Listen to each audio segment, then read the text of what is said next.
Rutherford Issues with Bryan Barrett on FM 101.9 and AM 1450 Murfreesboro, FM 100.5 Smyrna. Listen and watch at WGNSradio.com. Rutherford Issues is powered by Middle Tennessee Electric. MTE's Sharing Change has donated now more than $11 million to local nonprofits, assisting worthy causes right here in our community. Find out more at MTE.com or by going to sharingchange.com as well. It's time to talk Rutherford County PAWS. Joining us in studio today, Sebastian Jordan and also Evan Curtis. Good to have you both with us. It's good to see you. Yeah. Got a lot to talk about. Has it been busy, Evan, at PAWS here lately? It has been. We've gotten a lot of adoptions out recently. I don't know what our exact numbers are because I didn't think to look that up before I came here. But as someone who's worked here for a couple of years, I can definitely tell when we've got a good upswing for adoptions. We're still getting tons of dogs and kittens in. So, of course, if you're still needing something, always check the website. Yeah, of course. You know, as our population grows, it seems like the number of animals do too, you know. They're kind of connected because people love their pets, and that just happens. They go together. Yeah. Sebastian, you're working to try to pair the animals in the shelter with people out there in our community right now, aren't you? Yes, very much. Well, tell us about how Clear the Shelters is going. So this started on the 10th. Clear the Shelters is a nationwide adoption and donation campaign put on by NBC Universal Local. This is the 10th year that they've done it. So to celebrate the 10th anniversary, it runs from August 10th to September 10th. And last year, there were more than 1,400 shelters and rescues that participated in this. Oh, wow.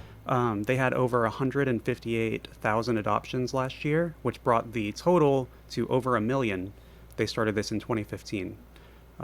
So that's a ton of adoptions. It's been super useful. Yeah. And so does that, how does that help locally with Rutherford County PAWS? I mean, are we talking about pet adoption fees and things like that? So not fees for this. This is more a big awareness Just campaign. Awareness, okay. Yeah, so they do nationwide branding events. Tonight, actually, they've got a special on NBC stations. I don't have cable, so I don't actually know what station that would be. That would be Channel 4 locally, NBC. Okay. Yeah. But yeah, tonight they're going to have an announcement. They're going to have Amanda Seyfried hosting that to talk about the event, talk about the campaign.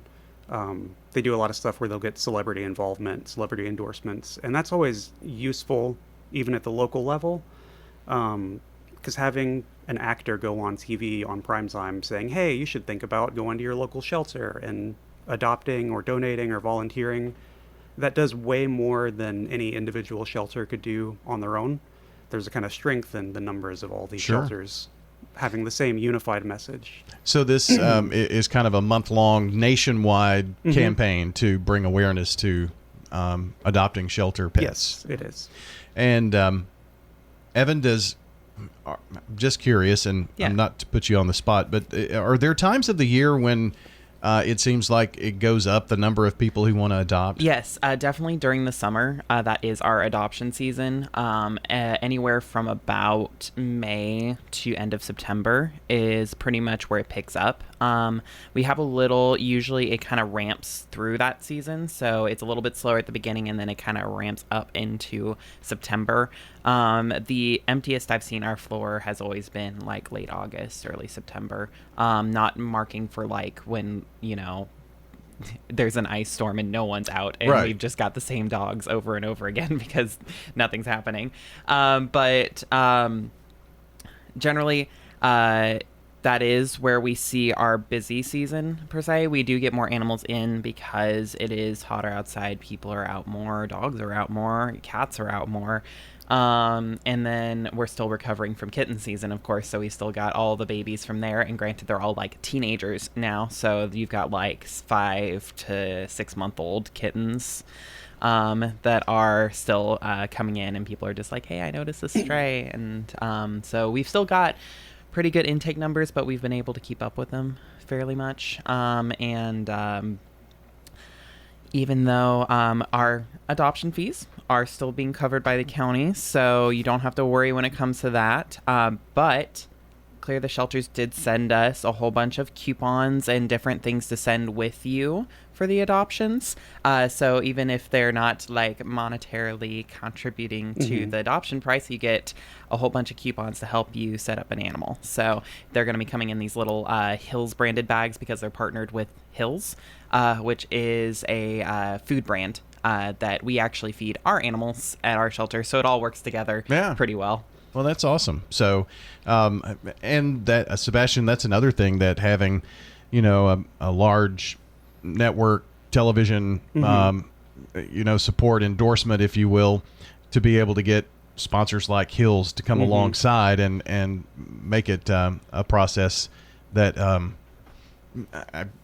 make it easier, I guess, with, all those things to do. And Absolutely. Stuff. Yeah. And Hills has been sponsoring it for the last 7 years, so they've been very involved in it. Yeah. But yeah, they gave us a lot of useful, they're pet starter kits that we can send home with new pet parents. That was the word I was trying to think of, starter kit. Yeah. And then we have stuff that's been donated to us that we can't use with our animals specifically that we will send back out with the animals as well. So it's kind of a collaboration between us and them.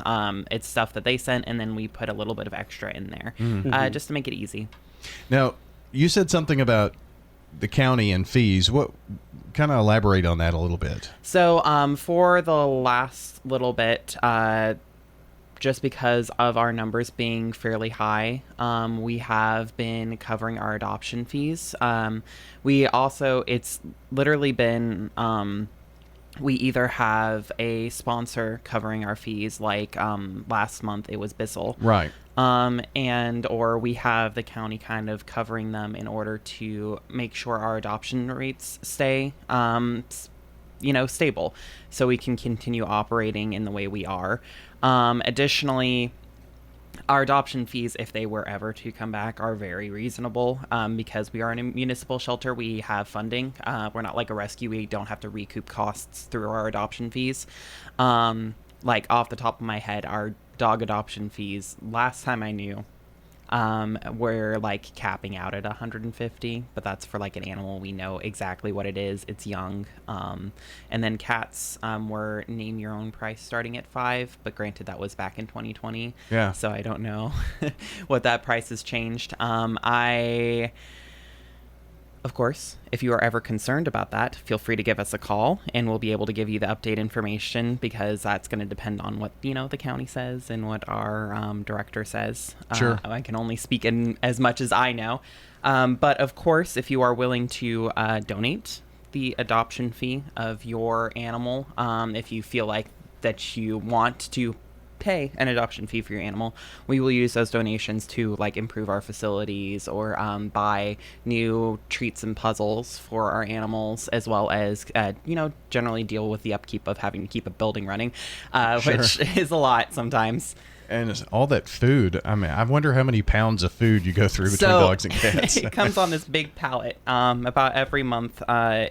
It's like stacked up high of just dog food and cat food. It's intense to look at sometimes, and it's a pallet full, and it's about my height. So it's just crazy to think of, and obviously a higher cat population than dog. Would that be fair to say, or is it usually about even? We go through cats a lot faster, so I do think our intakes, if you looked at our intake statistics, our cat intakes would be a lot higher and outtakes would be a lot higher. Okay. But that is also because we do have a feral TNR, trap, neuter, and release program, and we do intake those animals and outcome them. So they would count towards that total as well. Mm-hmm. So where would they be? Are they released in areas where they came from or where they were found? Or? Generally, they are released where they're found. We do have a barn cat program, which people can sign up to take in TNR cats, because if we trap them on a property and then the property owner says, I don't want them there anymore, we take them in and put them in our barn cat program. Oh, okay. And so those with farms and whatnot, they're really handy to have. If they want some sort of pest control, or they just want a barn cat, because that sounds like fun, they can definitely have one. These cats aren't going to be like super friendly or anything, but they can definitely help towards the like pest control and general ecosystem of your farm. Sure. Yeah. I mean, cats really kind of thrive in that, Yes. area too. So, and dog adoption, you were just talking, I was looking on the website, rutherfordcountytn.gov/paws. Don't really see anything there, but the fees are very reasonable, but we're not having to worry about that now. So it's time to clear the shelters, right? Yes. Yep. And then if you go to that website, you can also find our adoption requirements. I think it'll be on the /adoption, if I remember correctly last time I checked. But it's generally straightforward. Be 18, have an ID with you. If you have any dogs at home, bring them if you're looking to adopt a dog, because we do require dog-on-dog meet and greets. And then every animal that is rabies vaccinatable in the house does have to be up to date. And then, of course, if you don't own your property, we do have to get property owner's approval. Sure. So any dogs or cats, dogs bring along for dog on dog, right? Yes, you do not have to bring your cats. Yeah. We do not do cat on dog meet and greets. That could be very interesting. Yes. But proof of rabies vaccination. Proof of rabies vaccination, or if it's during the week, we can call your vet. We just can't give any guarantee that we'll be able to get a hold of them. Sure, yeah. I mean, they're busy doing a lot of things. So explain the process. So let's say I come in and I'm looking to adopt a dog. Okay, so pretty much when you come in, there's going to be a sign-in to your left, and you sign in there. And then someone's going to greet you, ask what you're wanting to do today. And then if you're saying, hey, I'm looking to adopt a dog, they're going to direct you towards our dog adoption floor, which is behind the front desk. They're going to ask you to keep your hands and fingers clear of the kennels while you're back there, mostly just because they might think it's a treat and kind of do a little nibble. And then some of them also don't like their space invaded a whole lot, so it's just a general safety thing. And then when you're back there, they're going to be laid out in 3 rows. We have 30 kennels back there, and there's going to be a number on it that says D and then a number 1 through 30 on the front of their kennels. So if you're like D for dog, right? D for dog, yes, literally. And as you are heading in, on the front of the kennel, from that perspective, there's going to be a pencil case with a half-folded paper in it that's going to have their name, when they came in, how old they are, what the breed we think they are. And then if you have any follow-up questions, feel free to come back up, let the upfront staff know. Some of them are approved to go outside to meet outside. Some of them, because they might be a little harder to handle, energetic, we do have the dog meet and greet rooms that are right beside the front desk, and you can meet with them there. And as long as there's one empty, they'll be able to get that going with you. There are some dogs that they might ask you to do the application beforehand, just because they are more popular and they get taken in and out a whole lot, and that can be stressful for them. So we like to do application ahead of time just to make sure that you are interested in adopting them. And can you see the dogs, or dogs and cats? I'm not sure which. Are they online photos and things like that? Yes. Our website, if you go to it and click adoptable animals, or in fact, if you're looking for your own lost animals, stray animals, it shows pictures of every animal that is at our facility currently, and it is run live with our book in and book out system. So it's, as I like to tell people, photos of the animals are put up within the hour, and then they will stay live with our system and reflect it almost immediately. The only time in which an animal can show available on the website and it's actually not is if we're mid-adoption process, and that can be a little gap in when it's not accurate. But you can always call us Monday through Friday. We have admin staff there to pick up the phones, and they can let you know real time, oh, this animal is not in an adoption currently. Things like that. I even see Lola the bunny rabbit. Yes, we do have a bunny. She is very sweet. I can't give any guarantees, but she does seem to use 1 box for litter and 1 box for sleeping. So she may be litter trained. She likes to poop in one place. Well, that's candy. Yeah, she came in as a stray. We don't know where she came from, but she is very sweet. Yeah, and I found it very easily just while you were talking. The adoptable pets, and so you can take a look at that there, and probably a good area to go look at before you get going. Guys, appreciate you coming in today. Yeah, no problem. Thank you for having us. We've been talking about Rutherford County PAWS, rutherfordcountytn.com or .gov/PAWS.